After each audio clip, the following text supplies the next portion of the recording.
Hello class, and welcome to today's algebra lesson, which is about the rate of change and slope. By the end of today's lesson, you will be able to calculate and interpret the rate of change and calculate and interpret slopes. First, it's important to understand what these values are. A rate of change is a ratio describing the quantity or describing how a quantity changes with respect to another quantity. So it's going to be the change of our dependent variable compared to the change of our independent variable. Remember, if you're looking at a graph, dependent is y and independent is x. The rate of change can vary within a graph. So it could start as going up, then it could go down, then it could go up again, or it could stay flat. So when we were looking at those graphs in last chapter and you were describing the graphs, some of them were going up, some of them stayed the same and were flat, some of them were going down. So that was a less specific way to look at this rate of change. When we look at a slope, that is going to be a constant rate of change. That is going to occur when a graph is only a straight line. So the slope is what we call a constant rate of change, where the ratio of change in y to change in x is always going to be the same, no matter what points we pick. When we have this linear slope, we actually have an equation for that, and that is going to be this equation down here at the end. y2 minus y1 over x2 minus x1. So it means if you take the second y coordinate and subtract the first y coordinate, and then you put in a fraction over second x coordinate minus first x coordinate. We'll get to examples of those later in the lesson. So we're going to start with just rate of change. When you're looking at rate of change, we are looking at the change in between the values. So how did I get from cost to cost to cost? Or how did I get from tickets to tickets to tickets? Not from tickets to cost. So it's not a direct comparison between the two quantities that would be in the coordinate pair. It's a comparison between the different coordinates. So in the first one, I've got 2250 to 3750. I'm looking at this right side first because I want to look at my dependent changes first. So this first one is plus $15.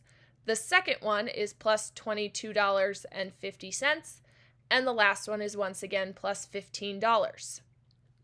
If I come over here to my independent variable now, my number of tickets, I'm at plus 2 tickets, plus 3 tickets, and plus 2 tickets again. To find the rate of change, we are doing the comparison. So comparison in math is done with division. So we're comparing my plus 15 to my change of 2 tickets, or my plus $22.50 to my 3 tickets, or once again, $15 to 2 tickets. When you do all of that division, it's going to give you $7.50 per ticket. So your rate of change is saying that every time you buy another ticket, you are going to spend another $7.50. Go ahead and try this one on your own. So we've got plus $4.15 every time when we're looking at the cost, and plus 1 1/4 gallons every time you are adding gas. As you look at that rate of change, it is constant between all of these. So if you put it on a graph, it would end up as a straight line. And we've got $3.32 per gallon of gasoline. We can also look at rates of change on a graph. So a couple different pieces here. The first one asks us to find the rate of change from 2005 to 2010. So first, you want to get your coordinate pair set. So 2005, the budget for our student council was $1,675. Then I look at 2010, and my budget is now $1,550. So in order to calculate our rate of change, the first thing we need to do is decide the difference between these points. When we look at the money side, it's going to be down 125, and on the year side, we are adding 5. So then when we actually calculate our rate of change, our quantity or our dependent change is negative 125, the independent change was 5. So what that equates out to is negative $25 per year. So it's saying every year between 2005 and 2010, their budget went down by $25. Part B asks us, where is there a positive rate of change? When you are looking at positive, the part of the line that you're looking at should be sloping up. So if I look at, for part B, which part has a positive rate of change, that's going to be from 2000 to 2005, because we always want to give a reason why the budget increases. It doesn't ask how much it increases by. It doesn't ask what it is per year. It's just asking when it is positive. So we just have to say the budget increases there. Go ahead and I want you to try part A on your own. So looking from 2009 to 2010, we get our coordinates. We have our changes in both of those independent and dependent, and that gives us $3.80 per year. Now I want you to go ahead and try part B. The most drastic change is going to happen between 2013 and 2014 because the price change is the greatest between those values. It doesn't say does it go up the most or down the most, it just says when is it the most drastic. So when we're looking at our rates of change, most of the ones we have been looking at so far have been a constant rate of change. That is how we know if a function is linear. So if I'm going through and checking here, I've got -4 to -1, which is a change of 3, -1 to 1, which is a change of 2, 1 to 4, which is a change of 3, and then 2 to 6, which is a change, 4 to 6, which is a change of 2. On our independent side, I've got 22 to 29, which is a change of 7, 29 to 36, which is a change of 7, 36 to 43, which is a change of 7, and 43 to 50, which is a change of 7. As I go through and look now, my rates of change for the first one is 3/7, but for the second one is 2/7. So this one would be nonlinear because 3/7 does not equal or is not constant compared to 2/7. So if you end up with different fractions, it is a nonlinear function. If you end up with the same rate of change, it's going to be a linear function. Go ahead and try this one on your own. As you go through, you get it is linear and the constant rate of change is -2/3. Now that we're talking about this constant rate of change, that is when we are talking about the slope. The slope is the technical term for constant rate of change. It's saying the distance or how do you get from two separate points on a line. On that first slide, the vocab slide, I went and I gave you a formula which said y2 minus y1 over x2 minus x1. What that means is you are looking at the x-coordinate and the y-coordinate of each of your 2 points. But in order to keep them straight, we put a little 1 on the first 2 to say it's the first x and the first y, and a little 2 on the second one to say it's the second x and the second y. That 1 and 2 don't actually mean anything when you're solving the problem. It just tells you where to plug the numbers in.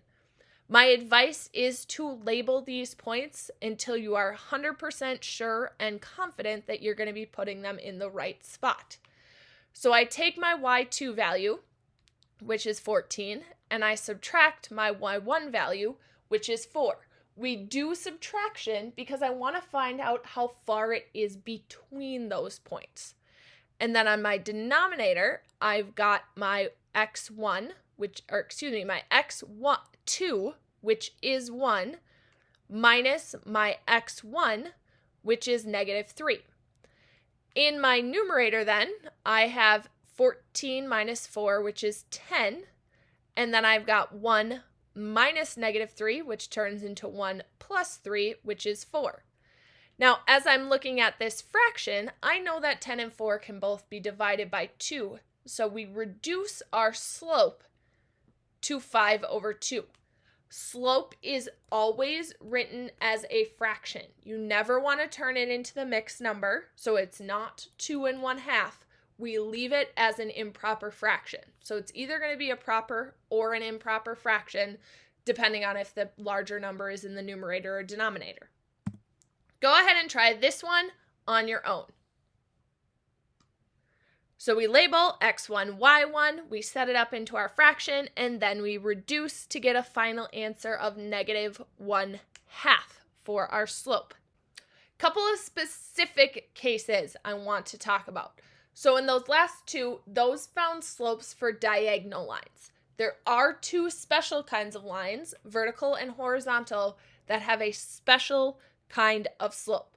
So first, we have when our y-coordinates are the same, this is going to be the horizontal lines. So if you notice right away as you are setting up your problems that your y-coordinates are the same, this is your horizontal line. If you set this problem up and went x1, y1, x2, y2, and we plugged in y2 minus y1 over x2 minus x1, I end up with 0 over 5. 0 divided by anything is always going to give you 0. So if you have a horizontal line, your slope you can either write out as 0 or you can write it as the word 0. So horizontal lines have a slope of 0. 0 is in the numerator every time you set up your fraction, so the slope is 0. On the flip side of that, if I am looking at my vertical lines, so notice my x-coordinates are staying the same. Once again, if I set up x1, y1, x2, y2, and then I plugged that into my equation, so y2 minus y1 over x2 minus x1, now I get the 0 in the denominator. We know that we cannot divide by 0. That's a rule in all of math. So when you get this, the correct answer for a vertical line is an undefined slope. We actually can't calculate the value of that slope because it is dividing by 0. So if it is a horizontal line, your y-coordinate's the same, the slope is 0. If it's a vertical line, those x-coordinates are the same, the slope is undefined. Last piece that we can do is we can find the value of missing coordinates as long as we are given the slope. In order to do this, once again, we're going to set up x1, y1, x2, y2. We're going to plug those points into our equation. So y2, which is r, minus y1, which is 5, over x2, which is 4, minus x1, which is negative 4. Then we set that equal to the slope that we're given, so 3/4. The next thing I want to do is simplify. I cannot simplify the numerator because I can't do r minus 5, so we're going to leave that alone. Then I've got 4 minus negative 4, which turns into 4 plus 4, which is 8. And then that's still equal to your slope of 3/4. Now we have a proportion, which we have solved before using cross multiplication. So we're going to multiply the 4 with both of our values on the numerator of the other fraction, and then the 8 with the 3. So I've got 4 times r, which is 4r, minus 4 times 5, which is 20, is equal to 8 times 3, which is 4. Then I'm going to go ahead and add 20 to both sides to get rid of minus 20, and that gives me 4r is equal to 44. And then we're going to finish by dividing by 4 on both sides, and that gives me r is equal to 11. Once again, like any other equation, you can always double check your answer if you wanted to. So you could take that 11, which you're now saying is your y2 value, and say 11 minus 5 over 4 minus negative 4, which gives you 6 over 8, which reduces to 3/4. So you can always plug back in and check your answer. You do not have to do that, but that is an option for you. Go ahead and try this one on your own. Once again, we start by setting up x1, y1, x2, y2, plugging into our equation, simplifying our fraction, cross-multiplying to get an equation, and then solving our equation to get r is equal to negative 30.